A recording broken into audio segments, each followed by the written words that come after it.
Hi, everyone. Thank you all for joining us.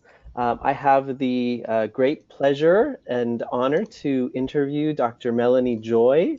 I'm really excited to be here with you all, and Dr. Melanie has some wonderful perspective and experiences that she'll be able to share with us. And so I'm really glad that you're all able to join us. Um, Dr. Melanie, thank you for being here with us. Absolutely. Thank you for having me. Of course, of course. Dr. Melanie's joyful adventure in healthy living did not begin as such. Her teen years were fraught with food allergies, a heart condition, and chronic low energy. Through self-education, formal research, and carefully calibrated lifestyle changes, her biology began restoring and even optimizing. Her condition then became her calling. Undergirded by a master's in complementary alternative medicine, a doctorate in Christian counseling, and most importantly, living personal proof, she began guiding others to inside out health. Dr. Melanie has a practice in Pensacola, Florida, where she is a board certified holistic health specialist through the American Council of Holistic Medicine. Thank you, Dr. Melanie, for being with us. Absolutely. Thank you. All right. So tell us, so how did you get into the natural health space? Definitely. When I was 21, I was actually diagnosed with a heart condition, and it was extremely painful. It was very scary. And so I had no, experience in natural medicine or alternative medicine. So I, went to the ER, I went to cardiologists, I got a diagnosis, and the only thing they offered me was that I would need to be on painkillers and anti-inflammatories for the rest of my life. And so to me, it didn't seem like they were getting to really letting me know why I was having this pain. So I began to seek alternative practitioners, and I began seeing natural doctors and really discovering, why would my body have that type of pain? And so I really began this journey into natural medicine and this discovery of finding the root cause will address symptoms.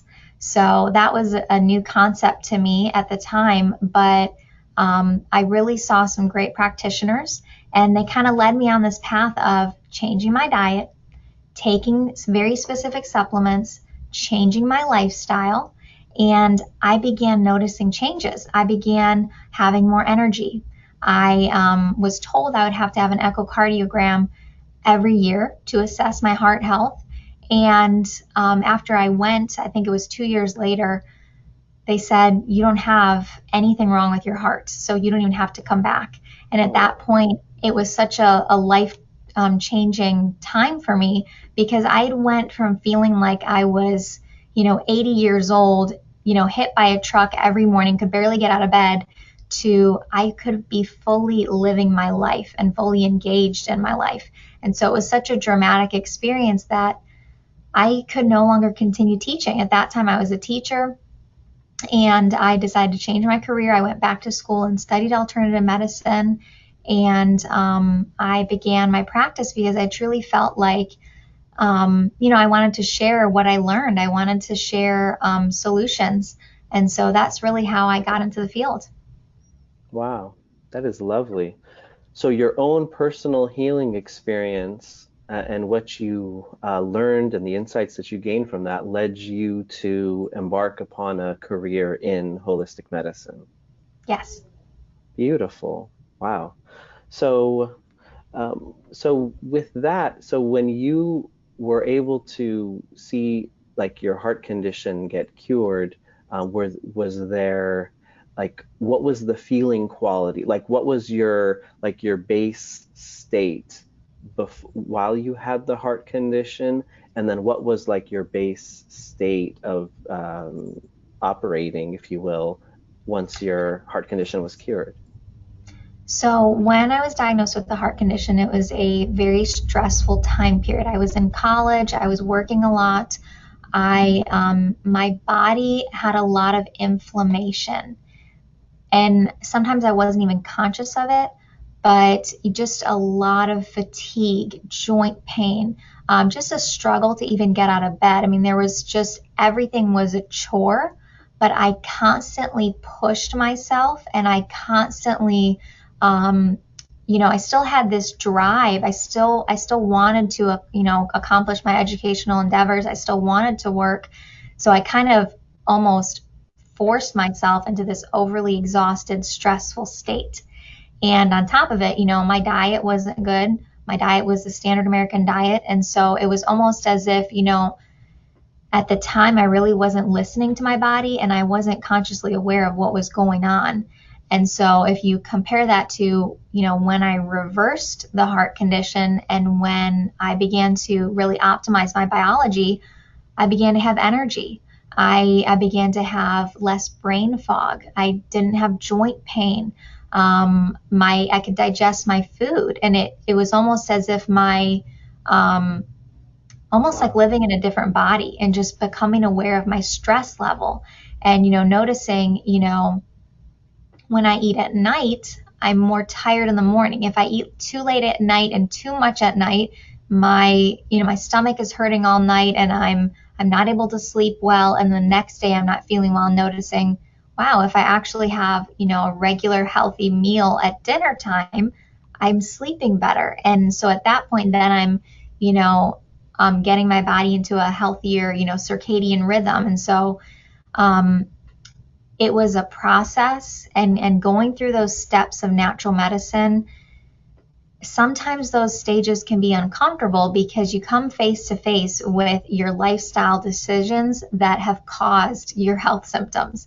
And so when you go on that journey in alternative medicine, and this is something I tell my clients, it does take courage, because you actually have to face those habits that you've created that, ultimately, we can take supplements and they're great, but ultimately we have to change our lifestyle. Wow, that's great insight.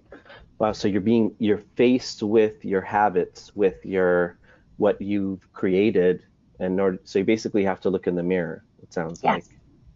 Wow, very powerful. Beautiful, great.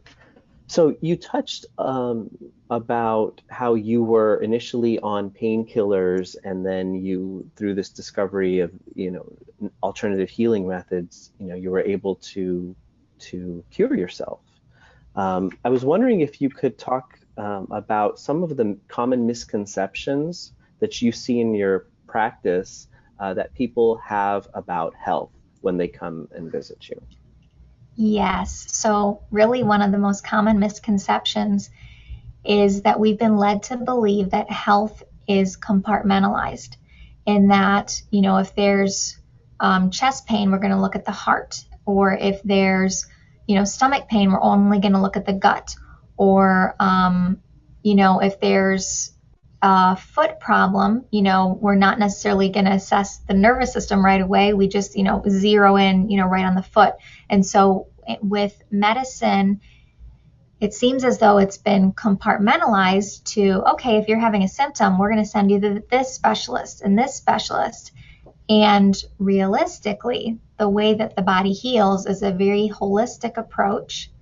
And as an example, with my case, when I began seeing natural doctors, is they looked at my symptoms, but they saw me as a whole person. And I'll never forget, one of the natural doctors told me, she said, you have so much inflammation on your body, it's really stemming from your gut. And you have this imbalance of beneficial bacteria. Your body isn't able to break down food, and it's creating this inflammation, and your heart is not getting the nutrients that it needs. So the way that my heart condition was reversed is that I had to heal my gut. And so even just in learning that, a lot of times if we heal the gut, we can support hormone balance, we can support cellular health, we can support gallbladder health, liver health, adrenal health, skin health. So essentially coming out of that viewpoint of compartmentalization to holistically looking at the body, because oftentimes if we zero in too much on the symptom, we really lose sight of what the body is trying to accomplish, which the body really is trying to accomplish homeostasis, keeping you alive, and healing. And oftentimes, what will happen is we'll kind of get stuck in a state of inflammation. And so I like to, really look at the body holistically, instead of compartmentalizing, because um, that can almost keep us stuck in our symptoms for a very long time period. Hmm. If we compartmentalize. Mm-hmm. Got it. Wow. Beautiful. I love that. A holistic approach towards healing and health. Are those words related, by the way? Heal and health?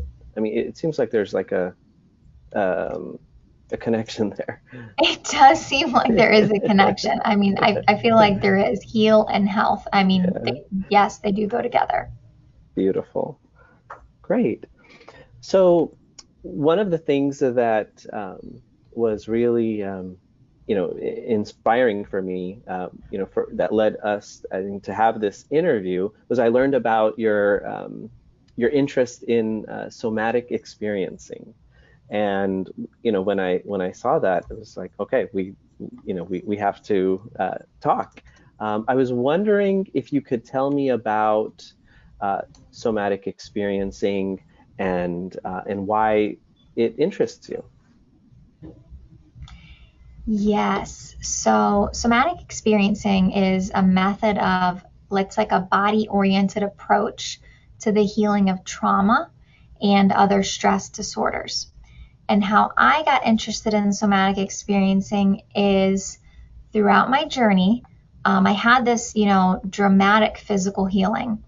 And I began to notice kind of these underlying symptoms of anxiety and depression.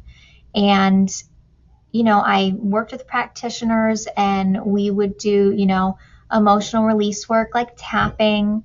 We would do affirmations and, really focusing on good, like mental health habits.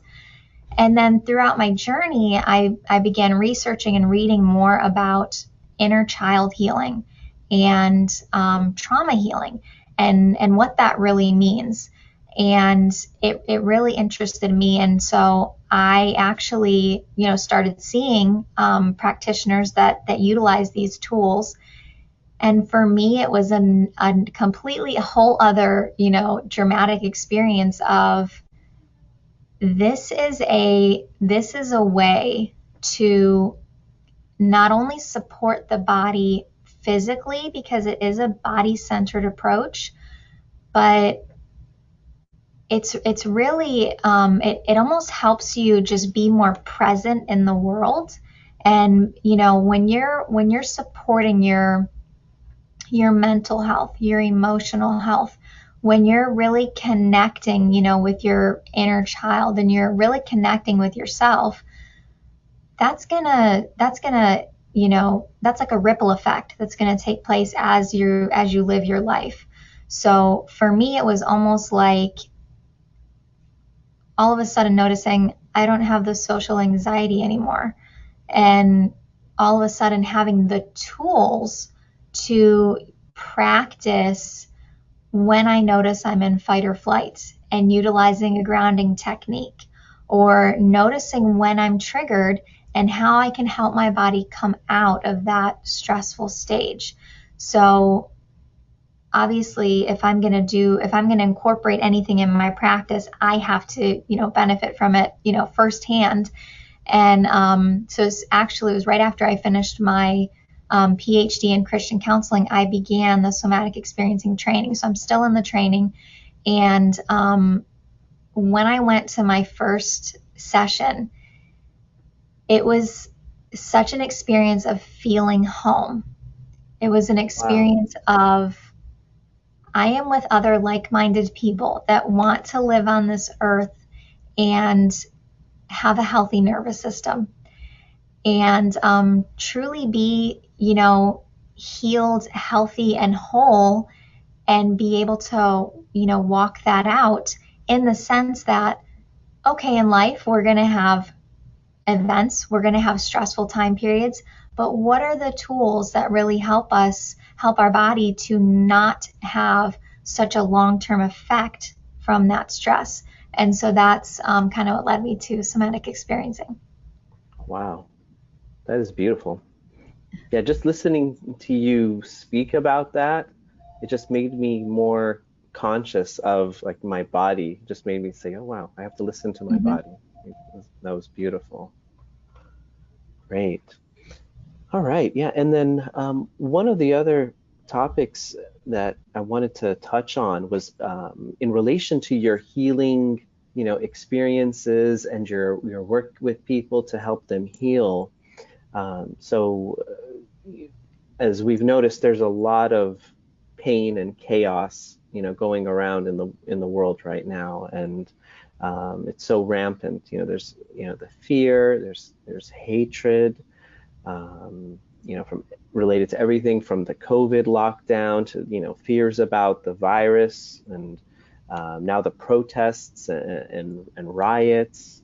And in relation to all of that, I was wondering how you feel that somatic experiencing, can help in relation to all of this, trauma, that is happening, in our world. That is a really great question and topic, Sohail. And for me, these types of topics require sensitivity. And I am so glad that you are combining these types of topics with our current affairs with trauma. And especially, and I'm going to explain that in 1 minute, but especially with somatic experiencing, it's helpful because what's going on in the greater landscape kind of mimics and mirrors what is going on in our internal world, in our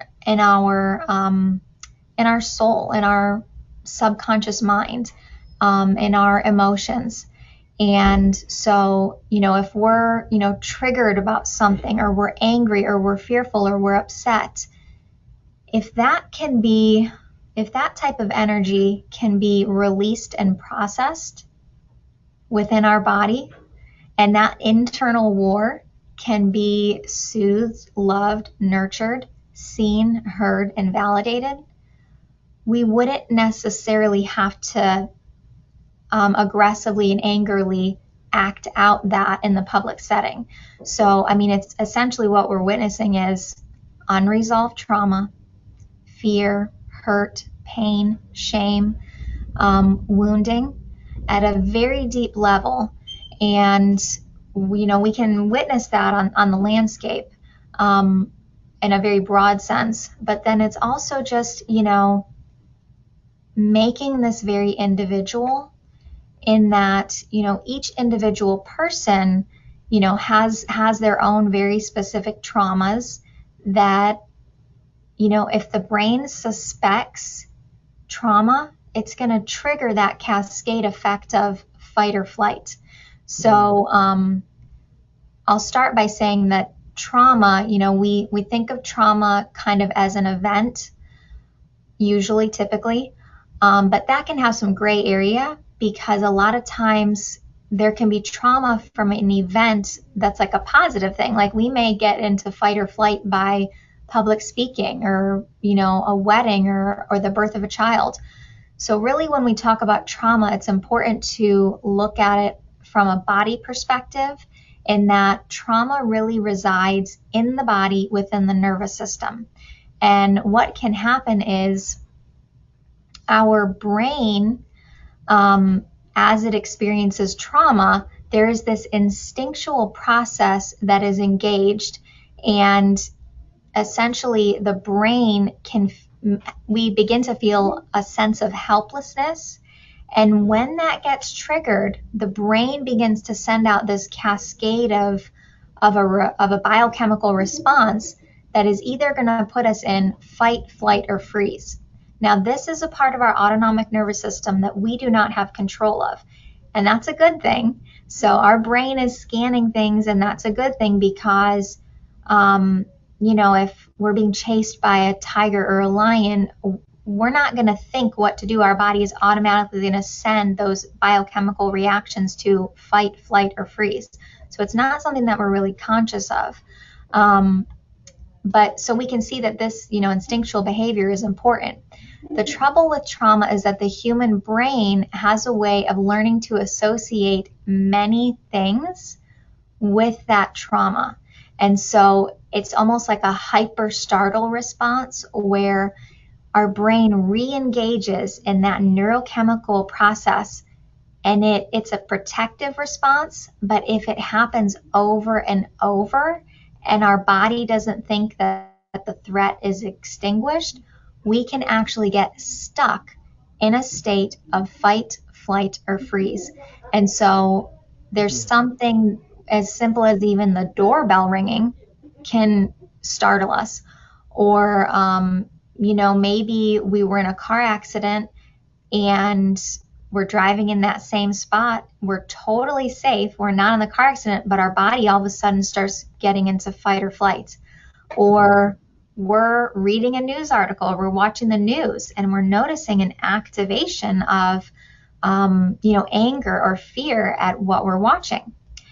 And what we may notice with this type of, unresolved protective mechanism is that we can begin to have symptoms of things like chronic pain, anxiety, depression, fear, dependency, PTSD. And so when this occurs in the body, it's all connected. So in other words, these biochemical brain reactions, they are very much so connected to our physical body because our nervous system is connected to every system in our body. So our nervous system controls our respiratory system, our digestive system, our cardiac system, our endocrine system. So when we are experiencing this type of neurochemical process, we may be feeling, a rapid heartbeat. We may be feeling like we have a lot of energy, or we may, be experiencing pain. And essentially, it's designed to protect us. But what happens is when the body stays in that chronic state for a really long time, it really wears on the body. It wears on the body, and the body almost stays in a chronic state of stress. And so why I like somatic experiencing is because it allows for these protective mechanisms, this fight, flight, freeze.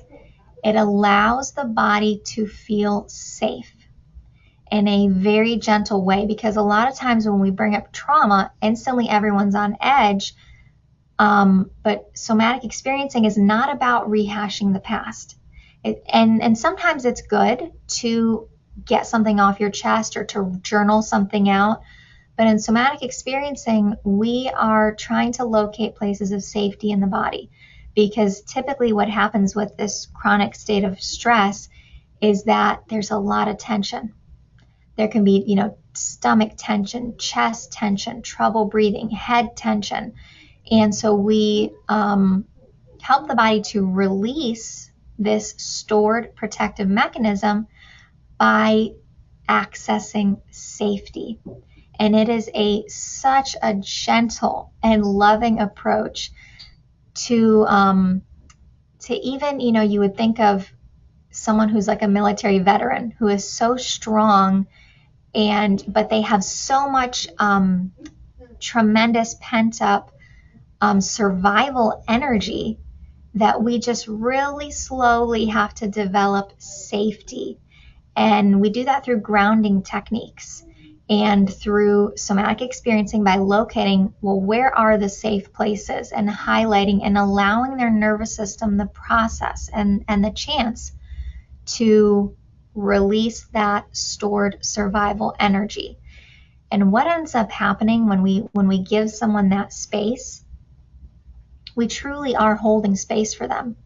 We aren't telling them how to think telling them how to feel. We're simply giving their body a chance to feel. And I'll add one other thing just to finish it up with regards to somatic experiencing. Sure. Dr. Peter Levine has one component where he calls titration. And what this means is that we go very slowly, very gently, to the point where someone is never stuck in a storm of trauma. There's always, it's very gentle, and it's just whatever level that person is ready to go to in the somatic experiencing. So titration means it's always going to be safe. You're never going to leave your appointment frazzled or frustrated or, ungrounded. Somatic experiencing has, safety mechanisms to where it's a system and it's a process. It's a body process approach to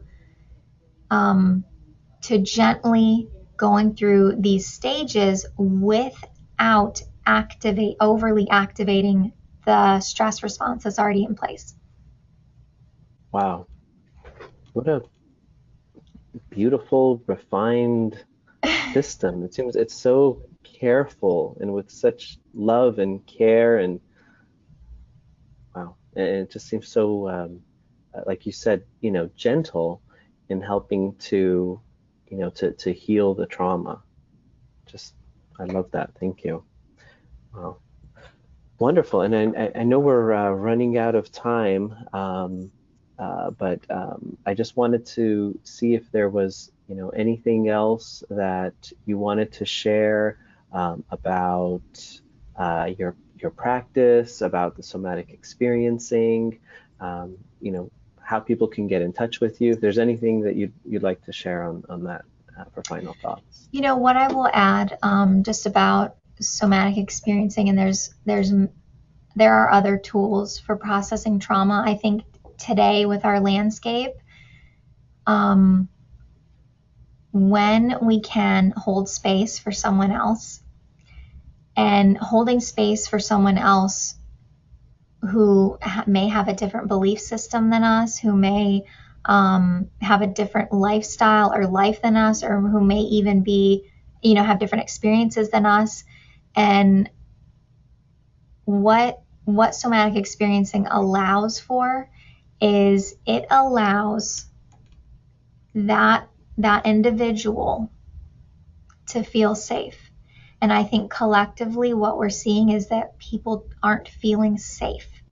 And that's when these tools become so important, because if we're safe, if we're truly believing that the world is a safe and beautiful place, if we are resonating and vibrating at a place of true love, at a place of safety, at a place of my nervous system and my immune system are protecting me, then it's like I mentioned before, it's like a ripple effect where you're going to attract that and you're going to be that in the world. And I think now more than ever, it's just such a great approach to have access to.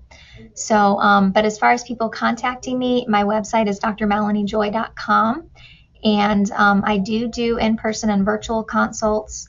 Of course, what I do, there are other practitioners too. So you can even Google somatic experiencing and someone in your area, or nutrition response testing and someone in your area.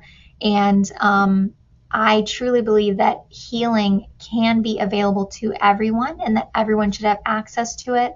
And I know that in somatic experiencing, it's global, it's national, and nutrition response testing is national. So it's available. So even if we don't necessarily connect paths, Google is great to find those resources in your area too.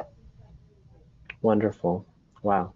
Such an important message for our current day and time, with all the fear and the trauma going on in the world. Dr. Melanie, thank you so much for joining us. It's been a pleasure. It's been such a blessing. And I really appreciate your time. Thank you so much. Thank you for having me. Of course.